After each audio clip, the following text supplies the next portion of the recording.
Welcome.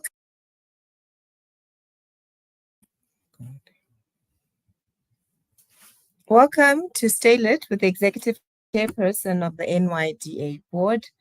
I think our facilitator there, this technology, we can never have really control over it. She just lost her connectivity there for a second. I think we're just going to start the session and she should join us soon after we've done the welcoming and opening remarks. Thank you so much for joining us today and for our Stay Lit with the session for International Women's Day. So the theme for 2024 was Invest in Women and Accelerate the Progress. So the theme for this year, it aims to target economic disempowerment and inspiring inclusion. So we know that women mostly were not included in some of the work that we're doing as opposed to our male counterparts. So this year we're trying to accelerate that progress and inspire women to join and be empowered. So I'm not going to say much because we've got a whole lot of wonderful women that will be joining us and they're going to join us on their different topics and tell us more about the work that they're doing. So we're going to be joined by Ms. Jadia Ali Mohammed, who is from the Western Sahara. So thank you so much for joining us for today. And we're looking forward to the work that you're doing and you joining us and telling us more about it. And we're also going to be joined by Ms. Joyce Luanda, who is a PhD candidate at the University of Sussex. And she also has a wonderful topic which she'll be dwelling in later on. And our last speaker will be our host, who is the Executive Deputy Chairperson, Ms. Karabo Mohale. So we are looking forward to today. So stay tuned and please don't leave until we're done with this conversation. I see our wonderful facilitator is back, so I'm going to give back to her to introduce our first speaker. Thank you very much. Thank you, Sibo. Thank you to all panelists and the Office of the Deputy Chairperson, Ms. Karabo Mohale. I would like to take the opportunity to greet all distinguished guests and panelists, and to also take the opportunity to welcome you to the NYDA's International Women's Day Dialogue, which is hosted by the Office of the Deputy Chairperson, Ms. Karabo Mohale. Our theme today, Invest in Women, Accelerate Progress. Today's program promises to deliver a rich discussion which addresses issues of intersectionality and inclusion, entrepreneurship and innovation, and a discussion which promises to identify ways to remedy the underrepresentation of women in decision-making spaces.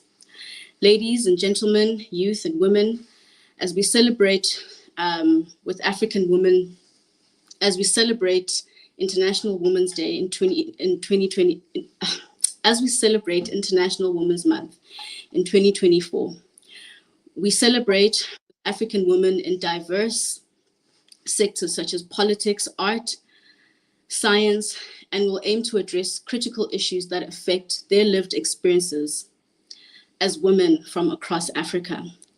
Today's session aims to clearly demonstrate the African promise and highlight the ongoing progressive solutions and active steps towards actualizing radical inclusion and to normalize female agency. Distinguished guests, panelists, the Office of the Deputy Chair, I'd like to introduce our panelists, our esteemed panelists who will be engaging in this discussion. And I would like to first call on Ms. Karabo Mohale, the Deputy Chairperson of the NYDA. Thank you. Thank you very much, colleagues, and I really do hope that I am audible. I think, today is such an important day, and we're saying it's an important day because we're choosing to commemorate International Women's Day on a day in which it is not commemorated, but that speaks to the deliberateness of women, young and old, to ensure that we forever etch the institutionalization of the participation of women in critical sectors in the work that we do. And it is important for us, colleagues, that we never forget and we never tire to ensure that we open up spaces for women, both young and old. And we always say in the NYDA that, opening up space is not easy. It's not an easy process, but it is a deliberate process. It is a process where people sit down and say, where do we go from here? People sit down and take deliberate action in trying to resolve the challenges that women across the board face. And therefore, as and when we have these conversations, we must ask ourselves critical questions. What is it that we envision, in the future? When we are saying we're seeing an inclusive and intersectional world, what does that look like? And it is important for us to name it, to say it, to give it a face, to give it a color, to give it a shape, to give it whatever it is. We need to be able to pinpoint this vision it is that we have that says we want to build an inclusive and an intersectional world. Because if we don't do that, we work towards a mark that we don't know. And even at a point of achievement, we're not sure whether we have achieved it or not, because we're not being deliberate in speaking about what it is that it looks like for women to be included in different spaces in this world. And I mean, you speak about, equal pay and equal work. So that is one of the fundamental pillars, actually, of us speaking towards the empowerment of women holistically. Many a times, if you've worked in private sector, even in public sector, in different spaces, you find that racially, people are not paid the same. But when you go into nitpicking all of those areas, you then find that there's also segregation between different women of color. Whether you are pink, whether you are blue, whether you're purple, you find that based on the color of your pigmentation, you are not paid the same as other counterparts. And those are some of the areas that it is important for us as a collective, as young people, to be able to reflect on. But allow me, colleagues, just to highlight on some of the important areas that I think we need to be able to at least shed some light on. And that is, number one, the importance of highlighting, the achievements of women. We often say, when we argue, that there is what we call epistemic erasure. Those who are in academia will tell you that epistemic erasure is when women are written down, not only women, and in this case we're speaking about women, but women are written out of history. Their contribution are minimalized in history. Whatever literature is there does not reflect on the significant role that women have played holistically in history. And therefore, it is important for us to be able to highlight the importance of there being a deliberate fight against epistemic erasure. We should not allow women to be written out of history, whether it is a Rosa Parks, whether it is a Rosa Luxemburg, whether it is a Mama Charlotte Maxeke, whether it is the Mama Winnie Mandela, whoever it is.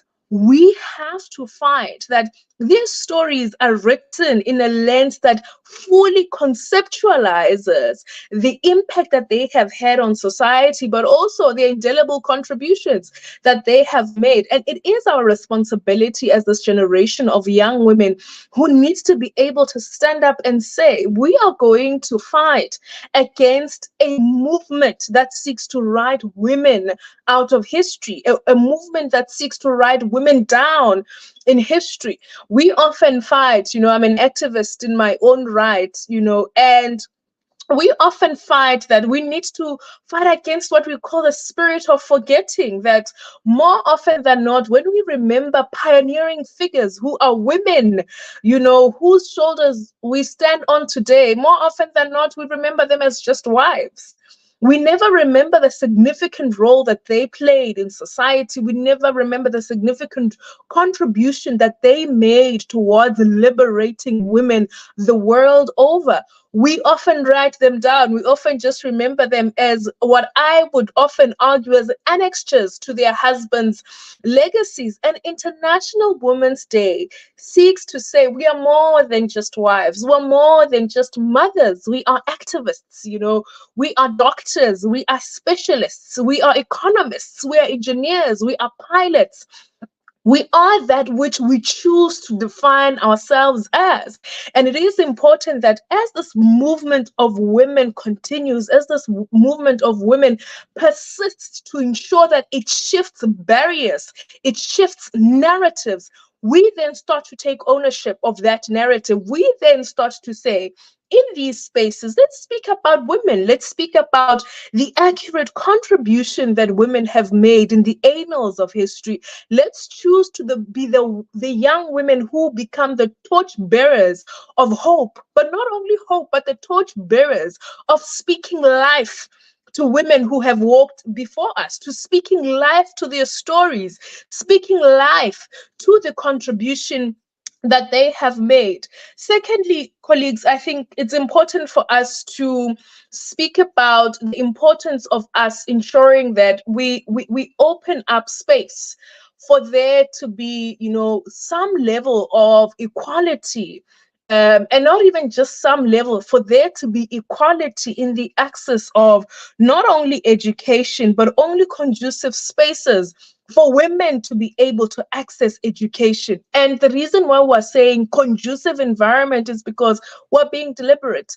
When you look at young people who have to walk to school, and that should not be something that is acceptable. But if we are to look at young people who have to walk to school, young girls are more vulnerable because the propensity of them being abused in one form or the other is far higher than their male counterparts. Now, what do you do in that instance when a young girl says, I'm afraid of going to school because I need to walk this distance to be able to access education?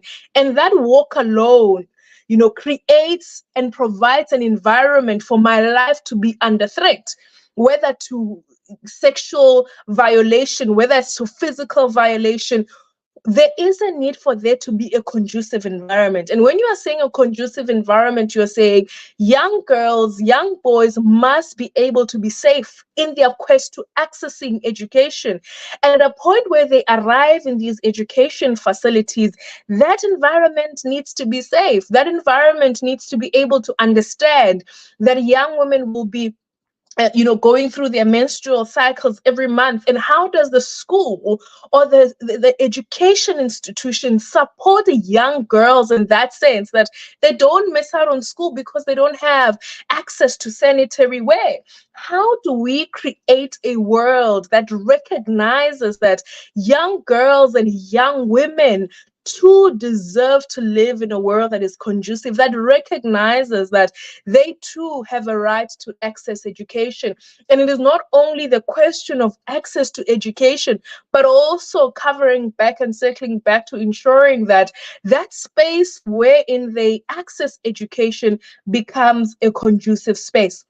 We also need to ensure that in the work that we do, we break barriers, especially in what we call male-dominated industries. We should not, in this day and age, 2024, be sitting and saying, Karabo is the first woman to do this. Khadija is the first woman to do this. That shows progress, but that can't be in 2024 because it means that there are still spaces that create barriers for women, both young and old, and they cannot be able to access those spaces. We need to be able to chart a path forward that dismantles all of those areas that, create some form of barrier, that are exclusionary.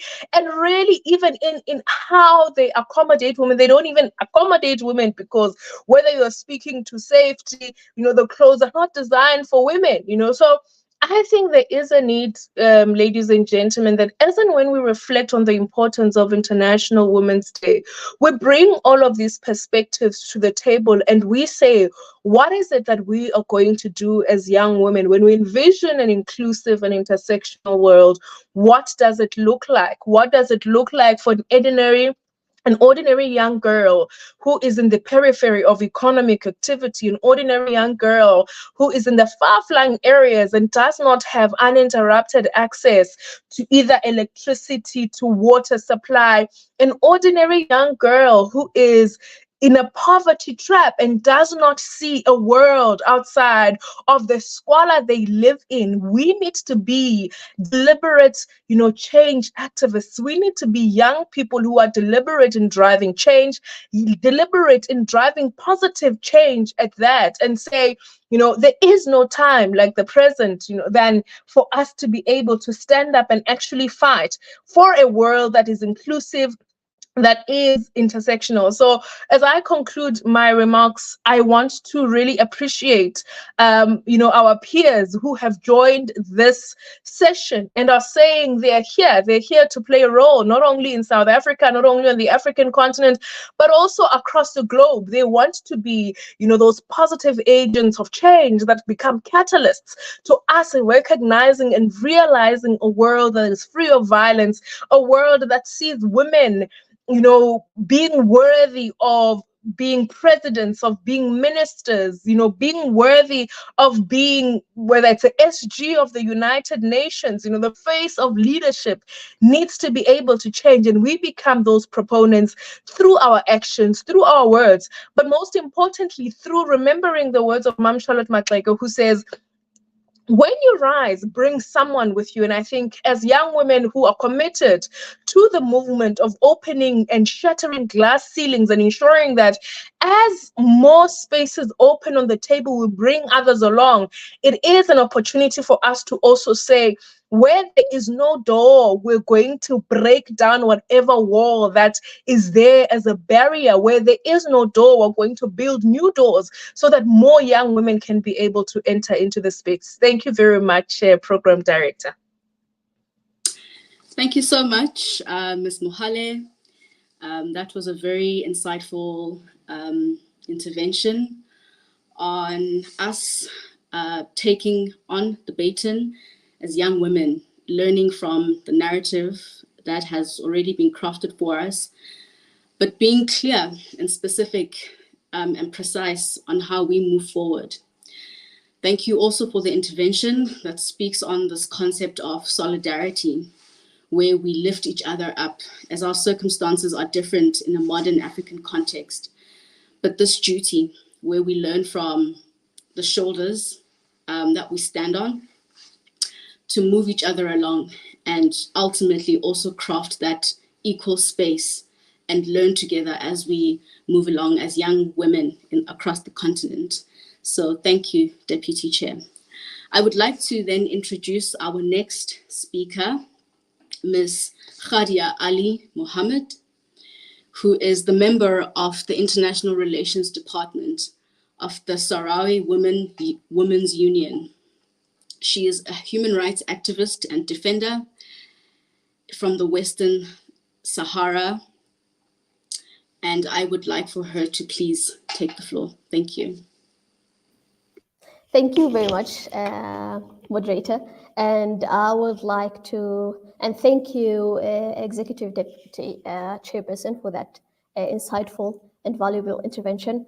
And I would like to start by thanking the NYDA for organizing such space and for bringing so many diverse faces, and especially for bringing us while you race. And I refer to the quote of Mrs. Karabo.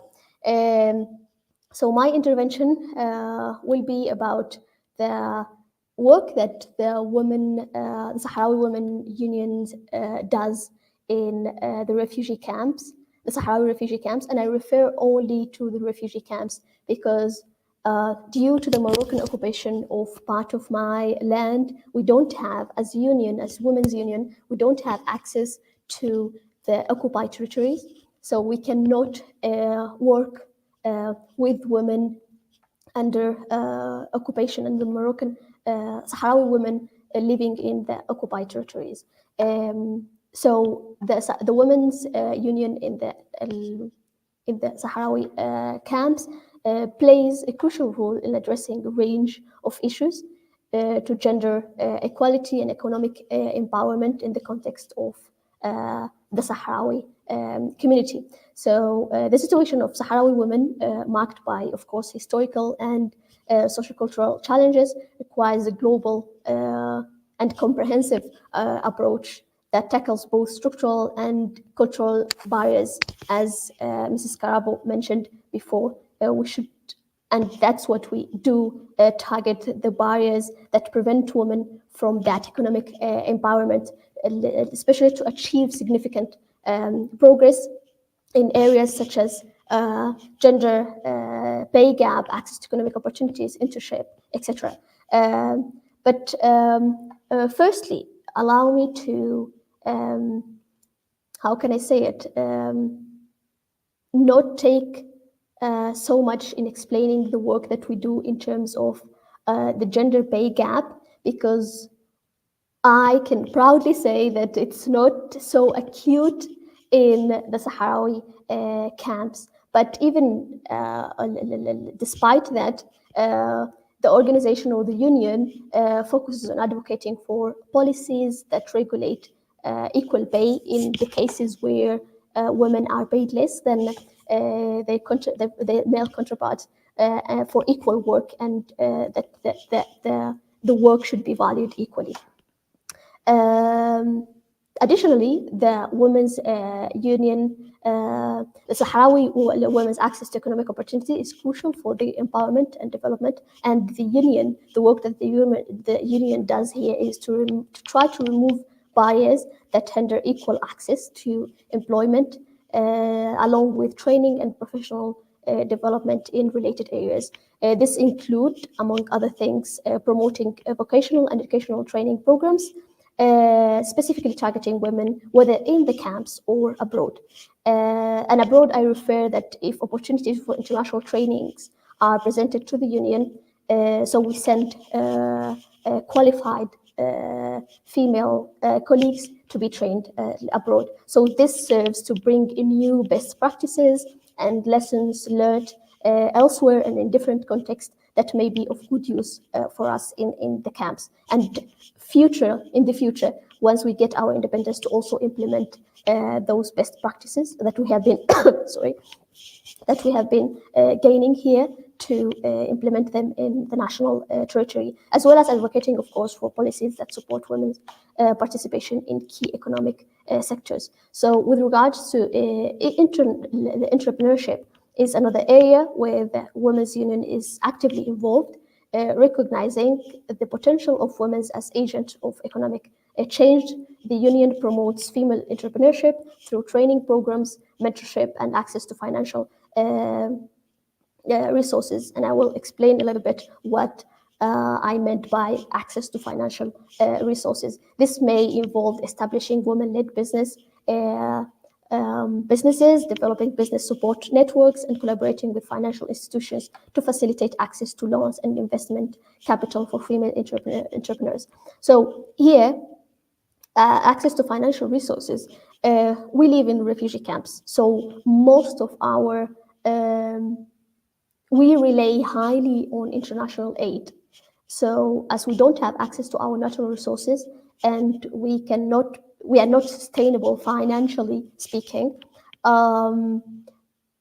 we receive financial support from international organizations that target our works together with our strategy to empower women economically. So we distribute loans to different businesses led by women, of course, and those women are given a year to recover back what the initial loan. So once we receive, after a year, we receive that initial loan that was given to that specific business led by women, and then we give it again to different women. So it's like a circular project or initiative that our main intention is that we achieve that as many women as possible benefit from such circular project or strategy.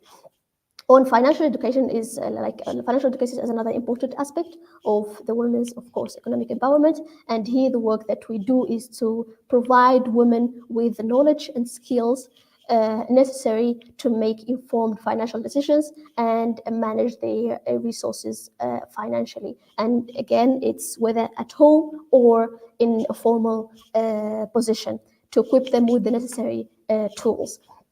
This may include organizing workshops or seminars, whether with national speakers or national experts. We try as much as possible to invite women and or international experts on topics such as saving, investment, financial planning, etc. And in addition to addressing these specific areas, the union also develops strategies to promote women's economic empowerment, as I said, in the camps, in the 5 refugee camps. And this may involve collaborating with, of course, government institutions, in this case, our Ministry of Social Affairs and Promotion of Women, non-governmental organizations, and the private sector to design and implement programs and policies that address the specific needs and concerns of women in the economic area. And to conclude, the Sahrawi Women's Union, in collaboration, as I said, with the Ministry of Social Affairs and Promotion of Women, plays a vital role in promoting gender equality and economic empowerment in the 5 refugee camps, and through its work in areas such as economic opportunities, internship, financial literacy, and etc. The union is truly making significant contributions to improving the living conditions of women in the different camps, and building more just and inclusive society for all. So that's the work. As Sahrawi, I'm truly proud that we have achieved so far, living in this hardship and conditions, that we have achieved this gains, but we're still learning, and we're still building our strategy and our interventions. And as I said, that we in the future will be able also to implement it in the whole territory of Western Sahara. Thank you very much. Thank you so much, Khadia. I think you just mentioned now that you're still building on your strategy, but I think coming from a continent, which dominates with conflict statistics and some of the highest statistics of refugees that are migrating within the continent, you're doing absolutely amazing work. I think your intervention highlighted, just the sense of hope that you bring to women, because in contexts of conflict, women are the ones who are affected the most. And I think strides towards, financial education and just, being resourceful with aid, not waiting for ideal circumstances, but doing something with what you have, and doing it effectively as women in hostile environments. That is commendable. So thank you for that, Khadia. And so I would like to move on to our next speaker, who is going to give us some insights on the role of women in entrepreneurship and innovation. Her name is Sisapi Lupundo, who is the founder of the Black, Bold, Wise, Beautiful nonprofit organization.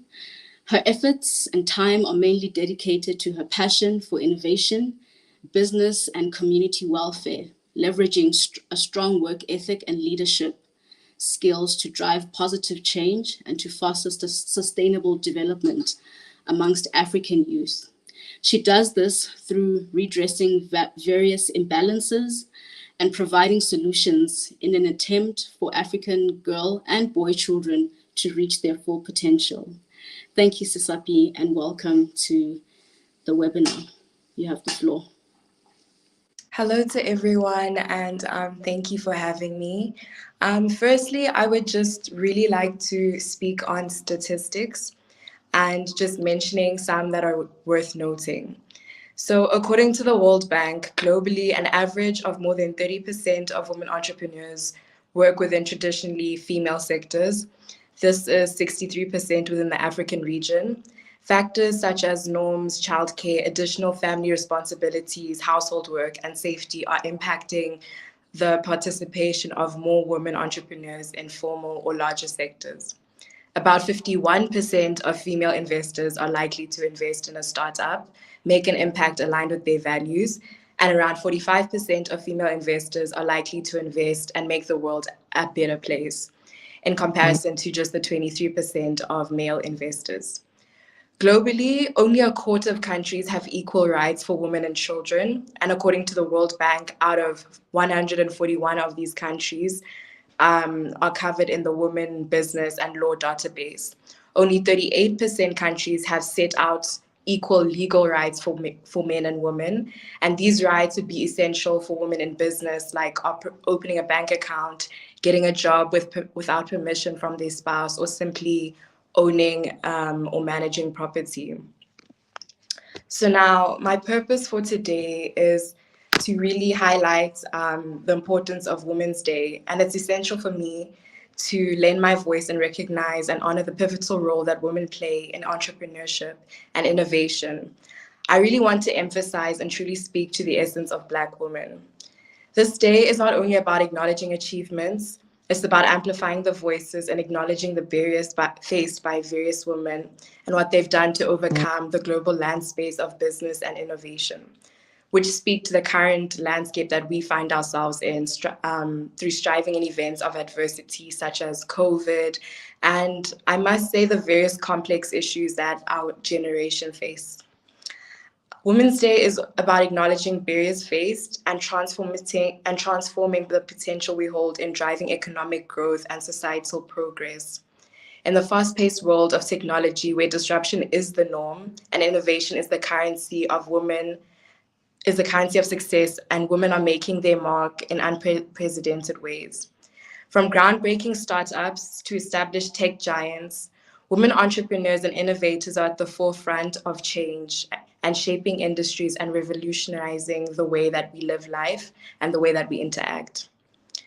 When we speak of entrepreneurship and innovation, we often think of groundbreaking ideas, disruptive technologies, and transformative businesses. But behind every successful venture, there are stories of resilience, determination, and unwavering dedication.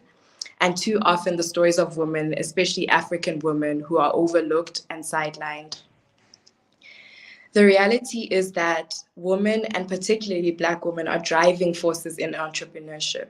Their contributions are not just valuable, they are indispensable.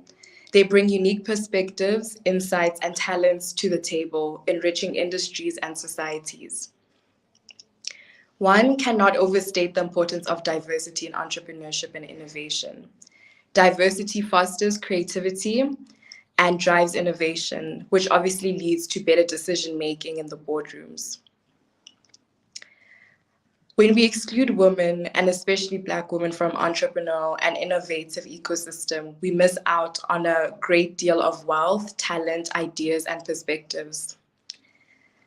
African women in particular have been at the forefront of pioneering activities and breaking down barriers, as well as challenging stereotypes.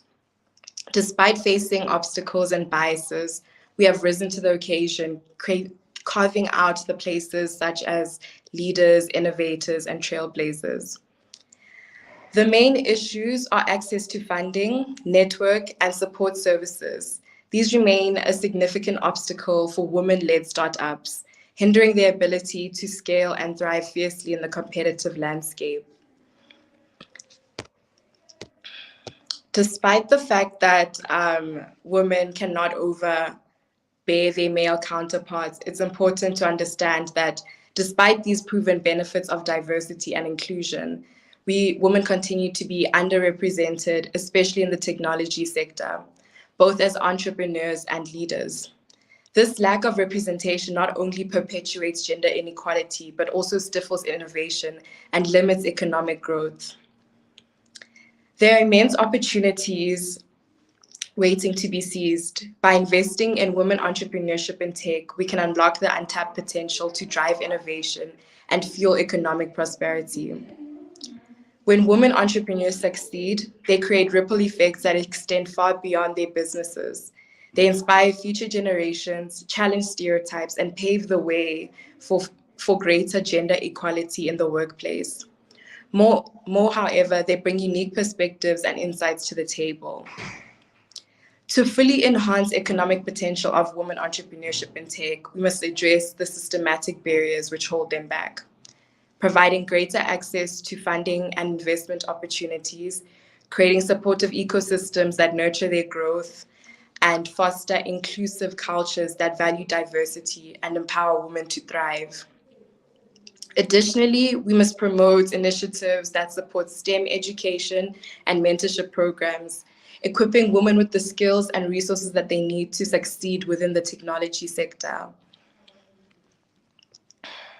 By investing in women's entrepreneurship in tech, not only do we level the playing field, but also unlock new sources of innovation, driving economic growth and prosperity for all.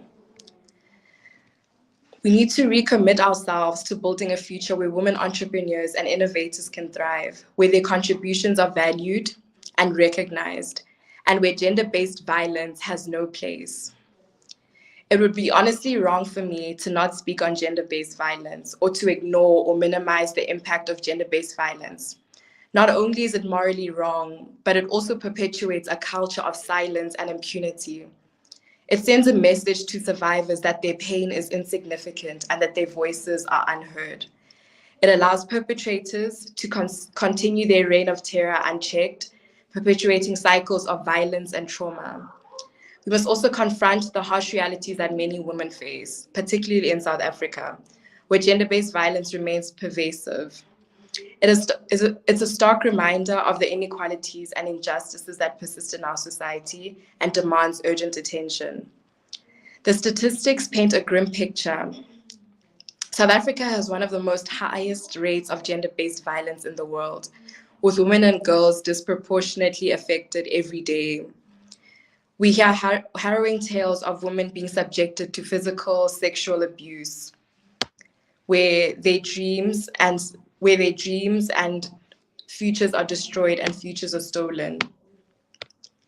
At the heart of my dream for my NPO, Black, Bold, Wise, Beautiful, it's simple yet a powerful belief that young people, and particularly women, hold the key to unlocking the full potential of our continent. I personally am committed to empowering young people to become leaders and innovators who are not afraid to challenge the status quo, disrupt entrenched systems, and drive positive change in their communities and beyond. My dream goes beyond just empowering young people, but creating a more equitable and inclusive society where every African girl and boy can utilize and reach their full potential and lead their respective industries. Too often, girls from marginalized communities are denied access to education, opportunities, and support. But I believe that by providing them with the basic startup, they can unlock their full potential.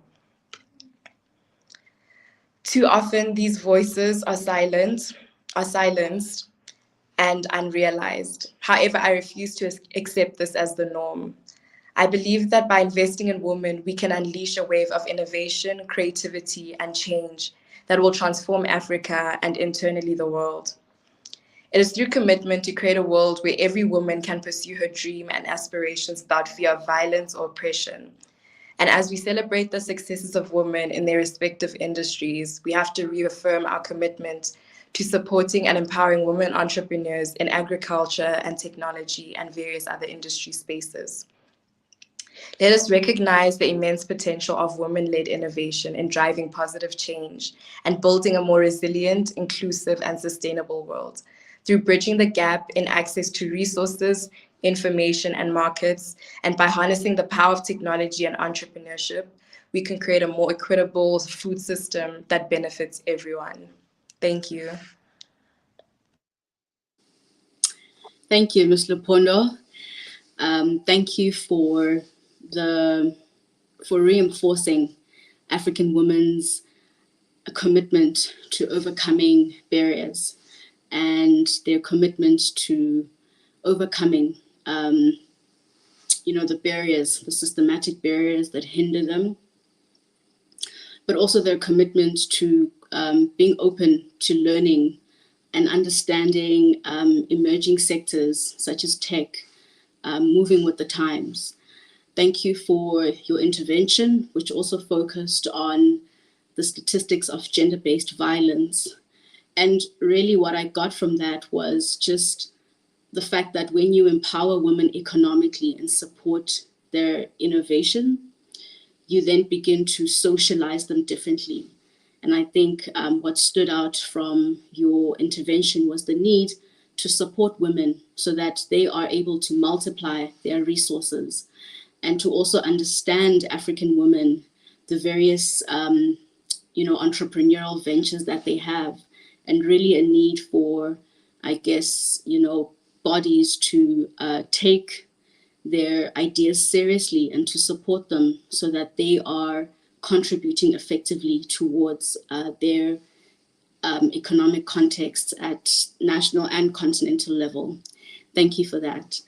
Our next speaker is going to touch on the role of academia in female inclusivity. Her name is Joyce Luanda. She is a PhD candidate from the University of Sussex. Luanda is a driven and accomplished individual with a passion for advancing knowledge in supply chain management, sustainability, and procurement compliance. Currently pursuing a doctoral degree at the University of Sussex, Joyce's academic pursuits are complemented by her extensive professional experience in both public and the private sectors in Namibia and the United Kingdom. With a strong educational background and a commitment to financial education advocacy, Joyce is dedicated to making an impactful contributions to her field and the society at large. Welcome, Ms. Luanda. You may have the floor. Thank you.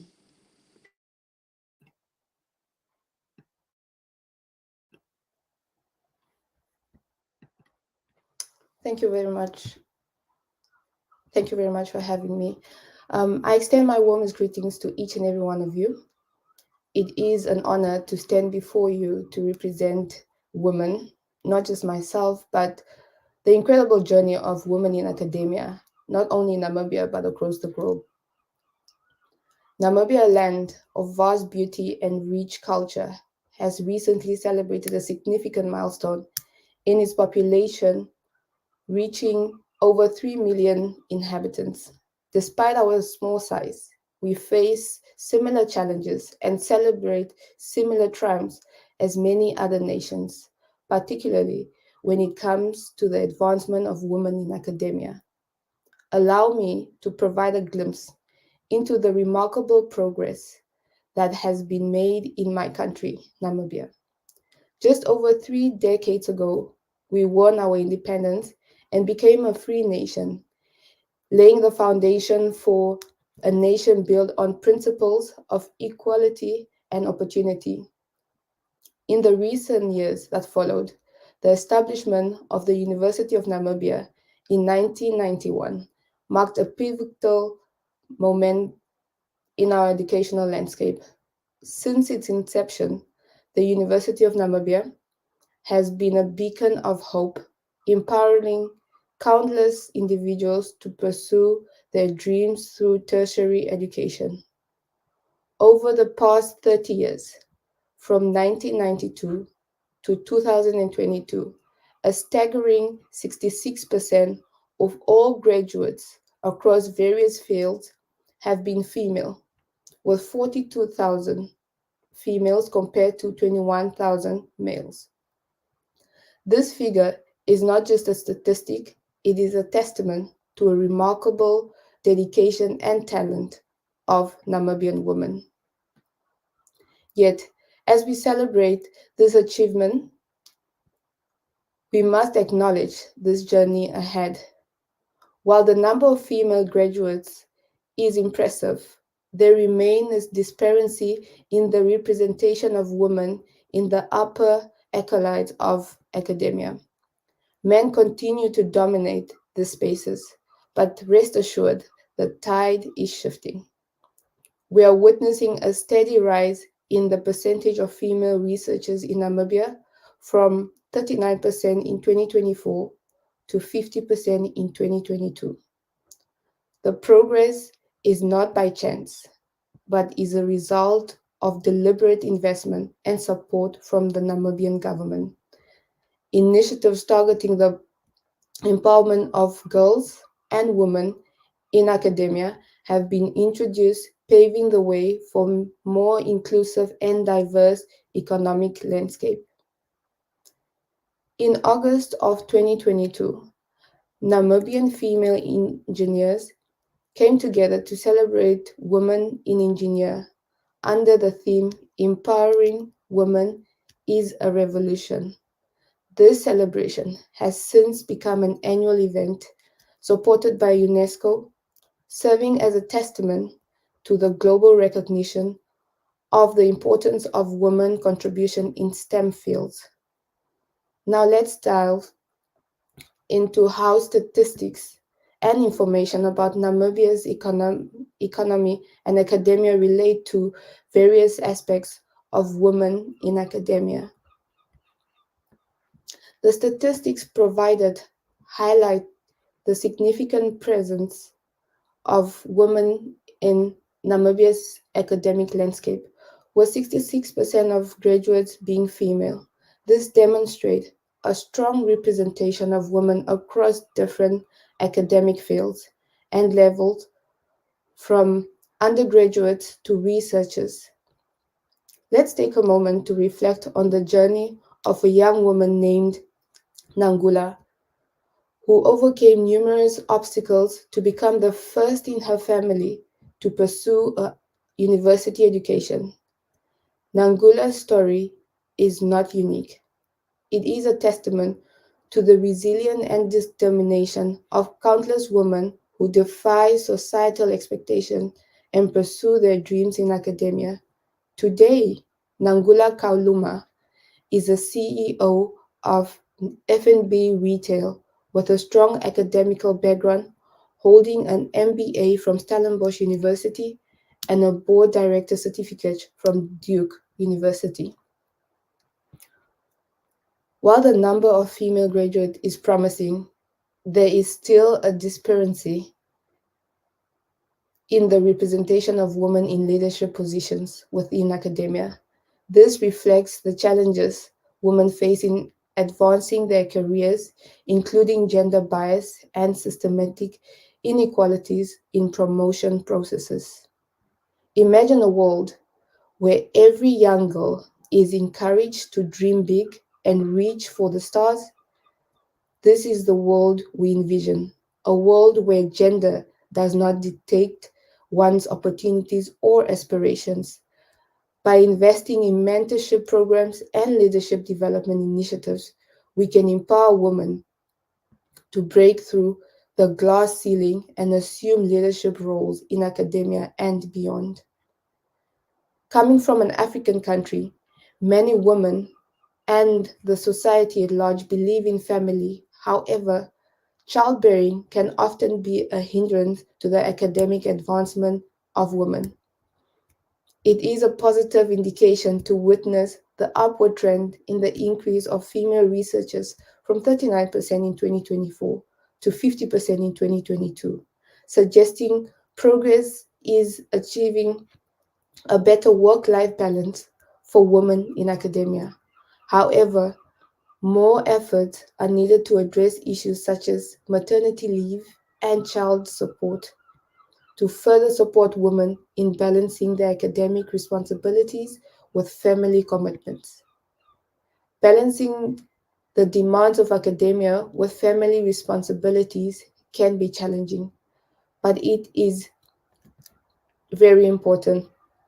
By fostering a supportive work environment and implementing family-friendly policies, we can create a culture where women feel empowered to thrive both personally and professionally. Although specific data on the gender pay gap in Namibia's academic is not provided, the disparities in representation and advancement could possibly contribute to gender pay gaps within the academic sector. Addressing barriers to career advancement and promoting gender diversity can help mitigate these disparities. Equal pay, equal work. It's a simple concept, yet it remains exclusive for many women in academia.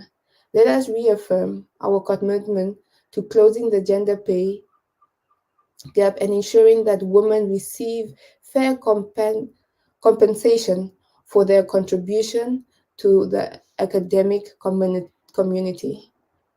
The initiatives introduced by the Namibian government to promote and empower girls and women in academia demonstrate a commitment to provide mentorship and support systems for women.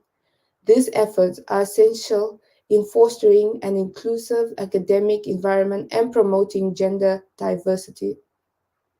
As the saying goes, empowered women empower women. By serving as mentors and role models for the next generation of female scholars, we can create a ripple effect on positive change that transcends boundaries and transform lives. The increase in the percentage of female researchers in Namibia indicates progress in addressing gender biases in research and scholarships. However, further efforts are needed to ensure equal recognition and support for women contribution in the fields, including biases in finding allocation and citation patterns. Research is the lifeblood of academia, driving innovation and progress in every field of study. Yet, for too long, women's contribution to research have been overlooked and undervalued. It's time to rewrite the narrative and to celebrate the achievement of women researchers who are breaking new grounds and shaping the future of academia. As Maya Angelou once said, each time a woman stands up for herself without knowing it possibly, without claiming it, she stands up for all women. Women scholars around the globe are standing up, breaking barriers, and paving the way for generations. Indeed, investing in women is not merely a moral imperative, but a strategic one. Nelson Mandela aptly observed, freedom cannot be achieved unless the women have been emancipated from all forms of oppression. Empowering women in academia transcends into greater innovation, diversity of thought, and societal progress. When we invest in women, we invest in a collective advancement of humanity.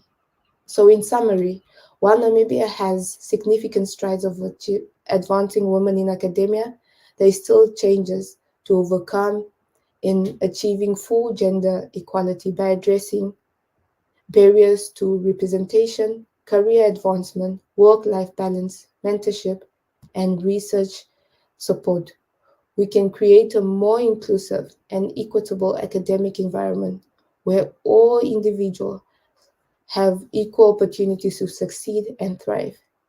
I thank you for your attention, and may we continue to invest in women in academia and unlock their full potential for the betterment of society. Thank you. Thank you, Joyce. Thank you for a very insightful remark. And also just, informing other young women and youth on this great statistic of, the majority of graduates in Namibia being female. I think that is something to be very proud of.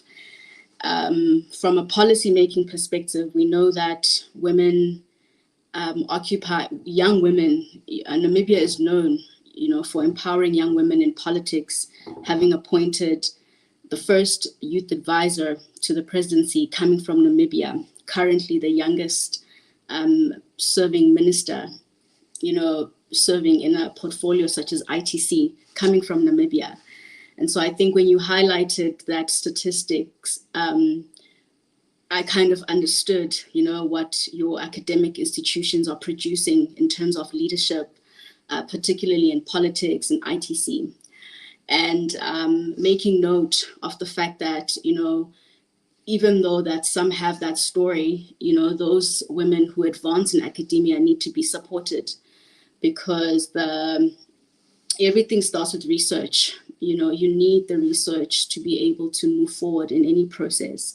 And I think this idea of acknowledging that women will always be women, that they will have children, that they are multifaceted, that they need support, you know, in terms of their reality as women, supporting female researchers who are mothers, who are wives, and who are just, you know, backbones in their family. So thank you for that intervention. And we will now move on to our Q&A session. Thank you so much to all the experts and young women who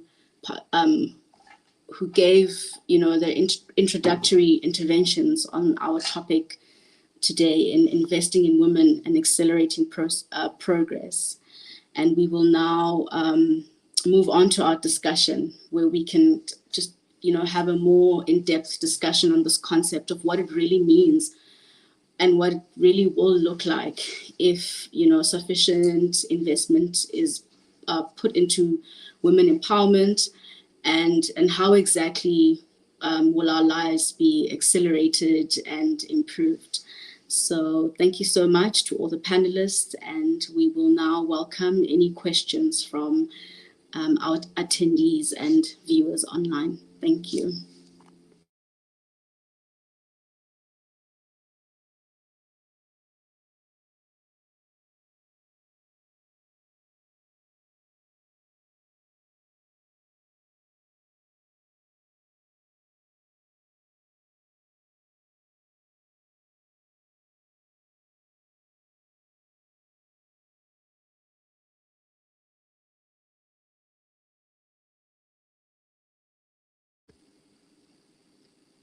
Okay, so thank you so much to all our panelists. I'm very excited about this part of the discussion, because I think we can just be open and honest and be more specific, you know, about what exactly is happening in the continent.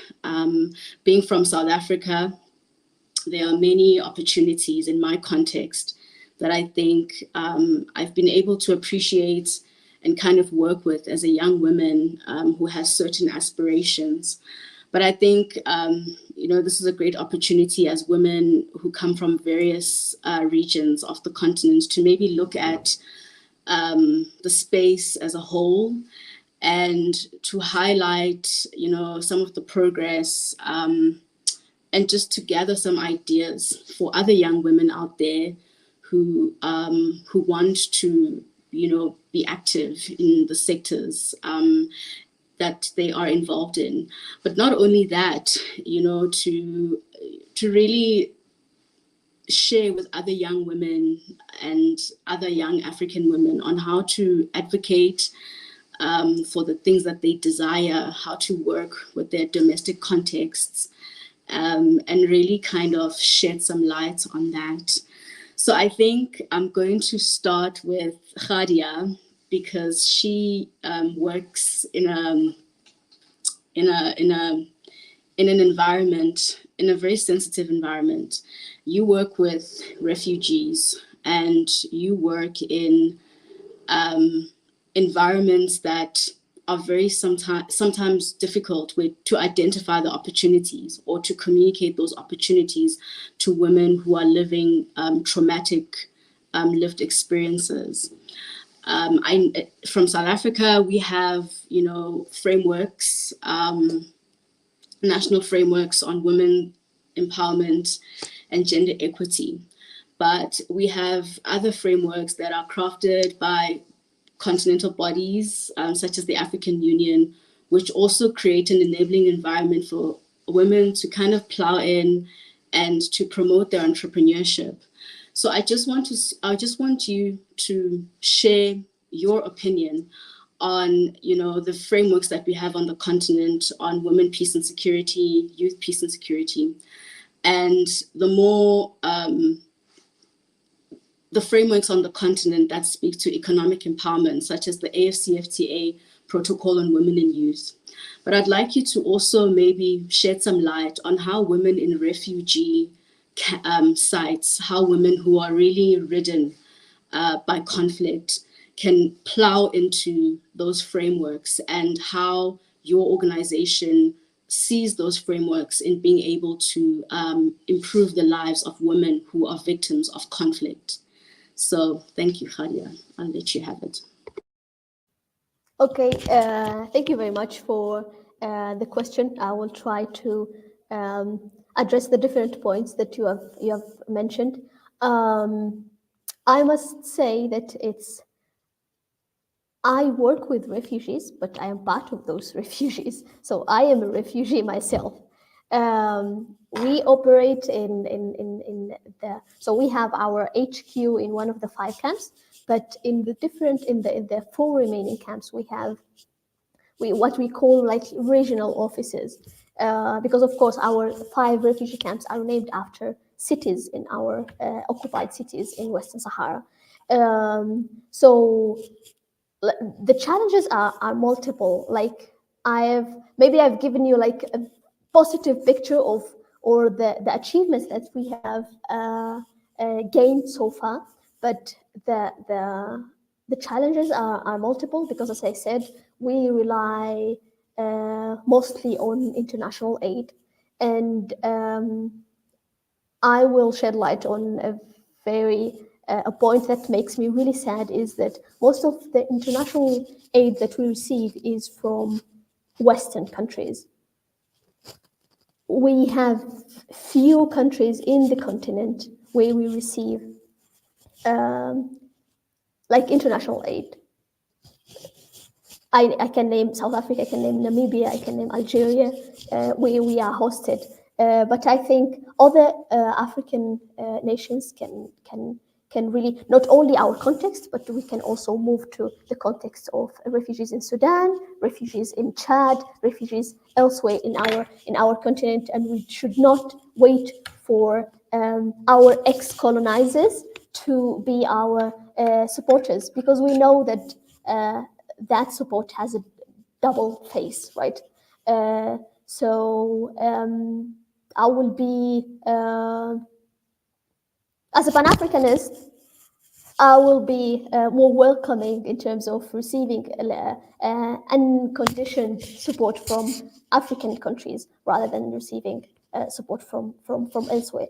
And in terms of being familiar with the different protocols and instruments in the African unions, we actually this year we are trying to, because recently our Ministry of Social Affairs and Promotion of Women signed, the Sahrawi states signed and ratified the protocol on women, and we are trying to follow a strategy to disseminate and educate about the different protocols and also the protocol and the attached protocol to the AFCFTA on women and youth, to disseminate it in the different camps, and especially to be familiar with, because as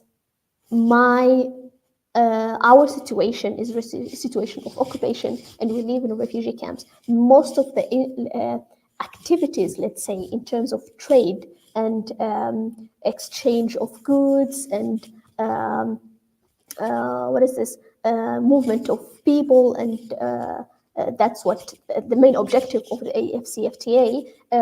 We cannot implement most of the activities as we have not gained sovereignty over part of our land. So we can only guarantee on the land that part of our land that we control. And that's our objective as a union, together with the related ministry, we are trying to disseminate and educate the different instruments of our continental organization. I hope I responded to your question. Let me know if I missed something. No, you did. Thank you. Yeah. The purpose of this part of the discussion is to be open and honest and to just share our realities and what our experiences have been, hopefully to teach other young women, specifically in the continent and those in the diaspora. So you're free to share anything that you think would be valuable. There is one thing I wanted to mention is I don't know how familiar you are with the context of the Sahrawi culture and the Sahrawi society. But in my society, women play an important role in terms of decision making, and we start from family level up to, of course, we are in terms of leadership positions. We are still fighting to get there. We have ministers, like female ministers, but we need to increase that number. But in other life areas, Sahrawi women has a great voice, and in terms of like issues that women face, like the comrade Sesabi referred to as the domestic violence or femicides, or we don't really have that, because actually from a cultural perspective, it's like seen as how to call it, as bad practice. And if ever a head of the family or a father in the family practices such violence, he will be bad seen by the society itself and marginalized. So it's something that I'm proud of in my culture, that such practices are not well seen from starting from cultural perspective, and then thank you very much. Over to you, moderator. Thank you so much, Khadia. I think that's very interesting that even in your context, you're still able to liberate women, but and kind of allow them to occupy spaces that they're also comfortable with. I think the beauty of being an African woman is that you can be, culturally feminine and still, allow your femininity to play out in a professional context. And I think every time you make an intervention, I'm hearing that, even though you are a refugee yourself, there's a kind of progress and awareness and comfort in just female issues. And I think we'll get there as a continent where more women, occupy those spaces, and that representation is increased at the highest levels, So thank you so much for that. My next question will be for Ms. Sesabi Lupondo. And, I would just like for her to speak a bit about, gender responsive financing at a fiscal level, at a national level, and just speak about it in relation to, the fact that a lot of women are working in informal sectors, even in our South African context, and even more so as you travel across Africa. And perhaps maybe in her opinion as a young person, to kind of, just maybe share what she thinks can be done by governments to support women, to formalize their economic ventures, but to also support women in rural areas and semi-urban areas so that they monetize their skill sets. And we see how can we see an increase in women monetizing their skill sets, particularly in agriculture and those rural spaces. And also to ask her, how can governments support women in their process to do so when we have this issue of climate change, which is affecting us in Africa? Thank you. I think the first base point would be really just education. I saw in the comments somewhere where someone had mentioned the influence of social media and certain standards that women sort of succumb to.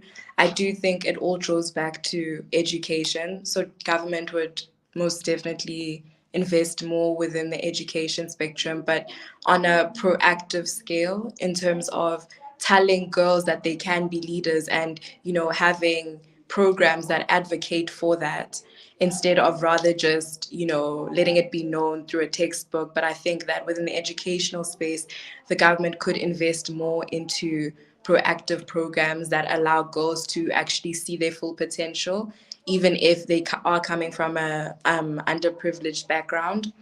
And I think in terms of agriculture, I mean, African women are the biggest subsistence farmers and yet alone the biggest climate activists without it even, before there's even a trend, before there's even, okay, now we need to take social responsibility for our environment. So I do think that legitimizing the space within underdeveloped communities to show that you can actually make profits from this, but also giving like structure to how to monetize and, you know, advance their businesses. I think through at a gender financing at a fiscal level, it should ensure that like also we hold public spending, we ensure that government and their public spending is transparent so that we are aware of where budget is going to, because most of the time there are pitches. There is always going to be someone with an idea, with a pitch, or with something that has to do with how are we going to, you know, assist people or assist women in reaching their full potential. However, these budgets are not transparent, and honestly, the people in power are not really held accountable for the use of finances. And then as well as at a global level, the same thing with gender finances. It encompasses a range of mechanisms aimed at mobilizing resources and fostering partnerships as well, and promoting policy that is coherent to advance gender equality. And the use of also larger scale organizations. But I do think it really starts at the base. And if people are actually intentional, it could really go a long way. And women would also want to, you know, advance their interests in terms of business and finance. I'm not too sure if I answered everything, but yeah. Thank you, Sasapi. I will move on to Joyce. And I just would like to maybe look at the role of knowledge and capacity building amongst women in the continent of Africa. And maybe if you could share how academia has contributed towards that, how maybe academic structures have contributed towards bridging certain gaps in particular contexts, whether it's done here or by young women like you who are in the diaspora. So yeah, that's my question for you. Thank you.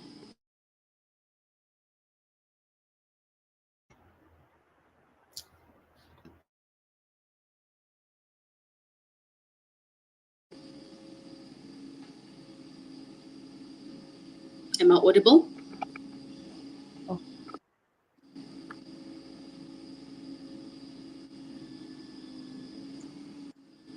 Okay. Am I audible now?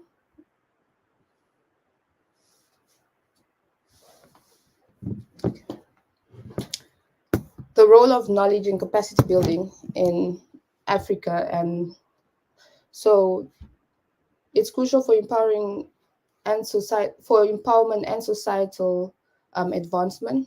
Academic plays a significant role, as we know that bridging the gaps contributed by research, offering education and training programs, and advocating for policy changes support women to advance themselves professionally, regardless of whether it's in education or in the corporate world.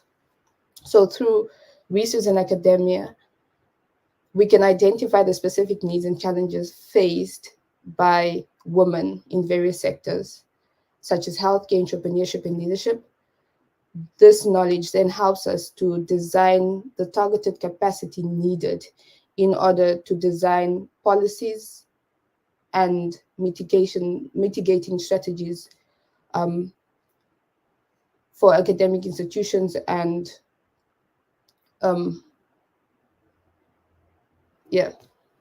So the role of knowledge and capacity building in Africa is really crucial, I think, because it just helps us advance women and men as well to achieve economic development and social development as well, I think. That's all I have to say. Thank you so much, Ms. Luanda. We have some comments from our viewers and attendees online. And I would like to address the next question to Ms. Mohale, the Executive Deputy Chairperson at the NYDA. Tabisa Sibizo says, good afternoon. With all the social media platforms making dependency on men trendy to young women, how do we bridge the gap and install the importance of education, especially in townships? I'd like for Ms. Mohale to address that question. Thank you. Thank you very much, Kawa. And I think let me appreciate the question. It's a very tricky one. And it's tricky because in my formative years, I might be very young, but in my formative years, I did not have much access to technological advances, whether it is social media. So I'm going to be speaking as a person who is not necessarily born before technology, but only had access to technological innovations in a very late time in their life, maybe when I was turning 16, 17 there. But my argument is that social media has got everything, and I want to track it in this way. So in South Africa, we know the season. So in January, we all aware that we're celebrating matric results on social media. So we're celebrating young people who have passed with distinctions. We even start to explain what quintile schools are. That is our season on social media for everyone in January. We're congratulating matriculants, we're congratulating teachers for the work that they have put in. We're also focusing on what we call is back to school in January. So we're encouraging young people to apply for admission to institutions of higher learning. So there is that buzz, between January and February, where all of us are actually focused on saying, let's go back to school, let's ensure that you upgrade. There's just a culture that exists in South Africa. But also there's a season in South Africa where we know that we're celebrating graduates. From April, May, June, we know that Facebook, Twitter, literally all our social media is dedicated towards celebrating graduates. And of course, in between, throughout the whole entire year, you'll then have, other social issues that come in. But I'm raising this in particular to say that social media literally has everything. It depends what you want to use social media for. And I'm also very careful not to downplay the impact patriarchy has had in creating this narrative that, the man is the head of something and then the woman must be dependent. I do not want to downplay that. But in the sense of social media, because patriarchy, it also happens in our households as well, also in our communities. But when it comes to social media, we've got a responsibility as individuals to decide what we're going to use social media for. You can get scholarships on social media. You can get, skills development training. You can learn how to code on social media. You can learn how to develop an app on social media. You can learn how to build an entire website within 2 to 5 minutes on social media. So social media has got its pros and cons.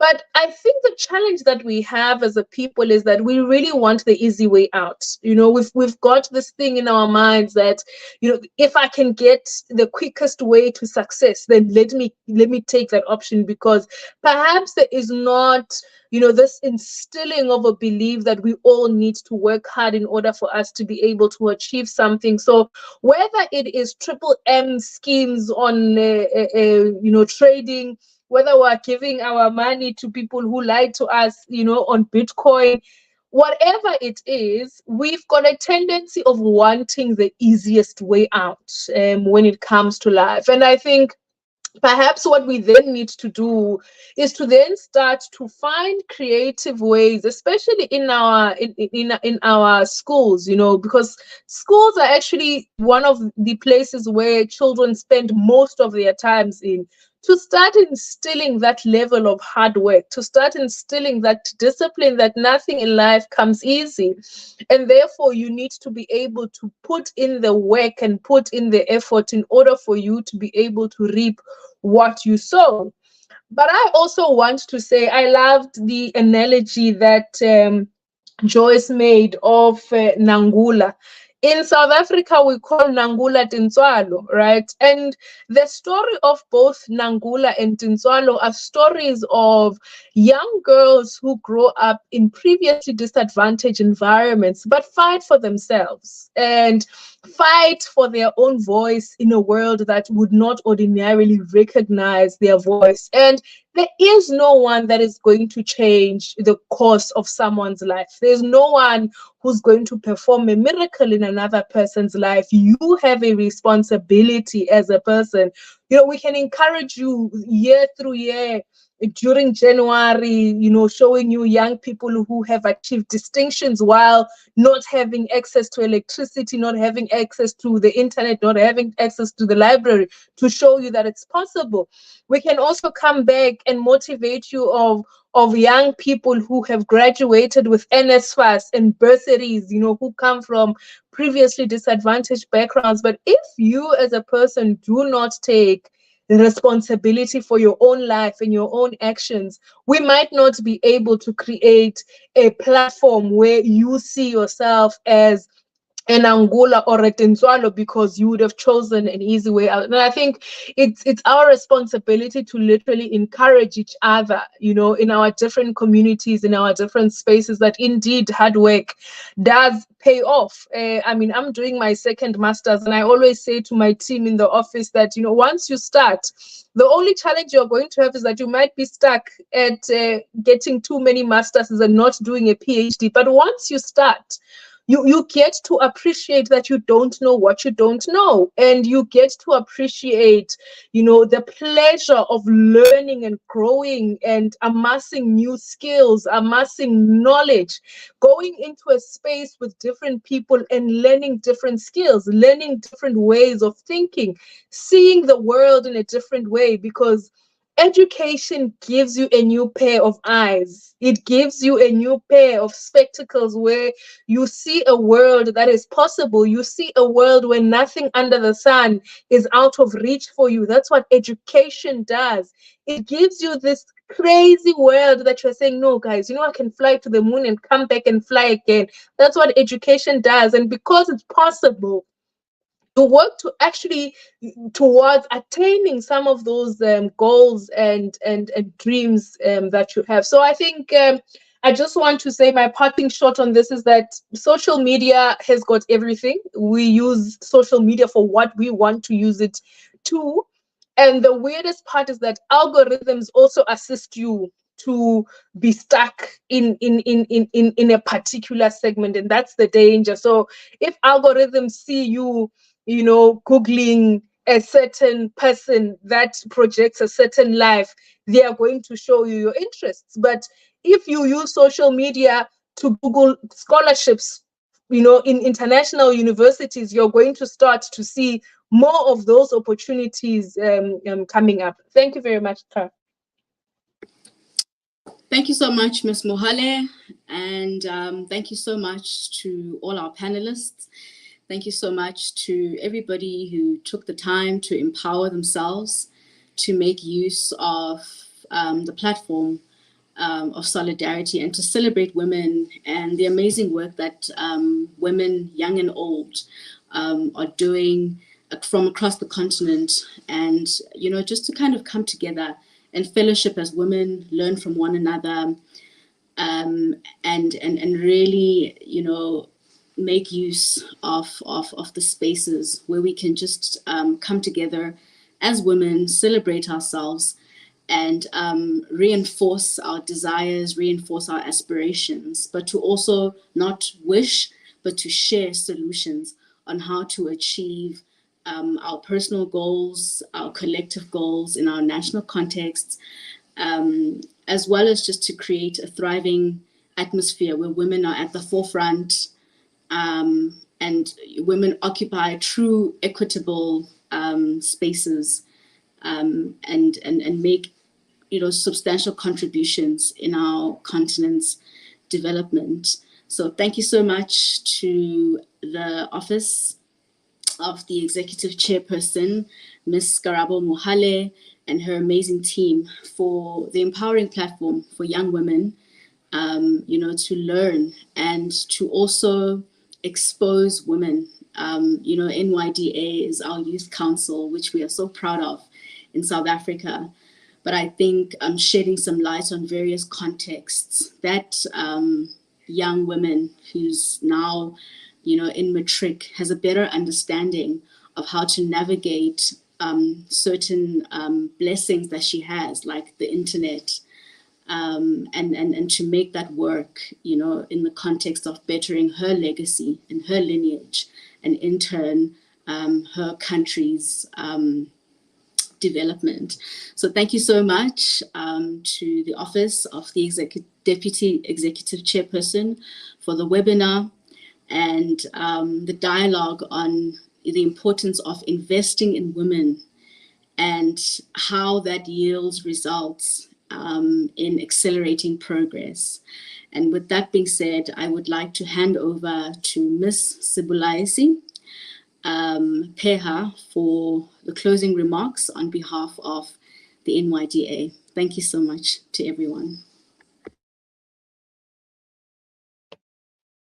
Thank you so much, Kawekazi, and to all the other ladies for this wonderful, it was such a beautiful session. I mean, I think we're all just sitting here in awe of the work that all these ladies that were part of the session are taking part in. And as I was sitting here, we were just feeling the spirit of Mama Charlotte Maxeke, in 1902 when she walked into that meeting at the Methodist Church and she was the only woman there. And you kind of felt that spirit, we all wanted to just engage in activism work because of the work that you're doing. And it was such an exciting session to be part of as well. And I think it would be really sad for epistemic erasure to take place with such dynamic young women that we have and the work that you're doing, for our future generation not to know about the work that you're doing. So, I mean, as the Executive Deputy Chairperson said in her opening shot, that International Women's Day seeks to remind us that we are that we choose to define ourselves to be. I think that should be our parting shot to everyone, to just remind ourselves that we can choose to be what we want to be today. So lastly, I also want to thank our facilitator for driving our session today. It was such a beautiful session. And to our ladies, thank you so much for joining us. And from the Office of the Executive Deputy Chairperson of the NYDA Board, we say thank you and have a lovely day. Thank you. Thank you. Thank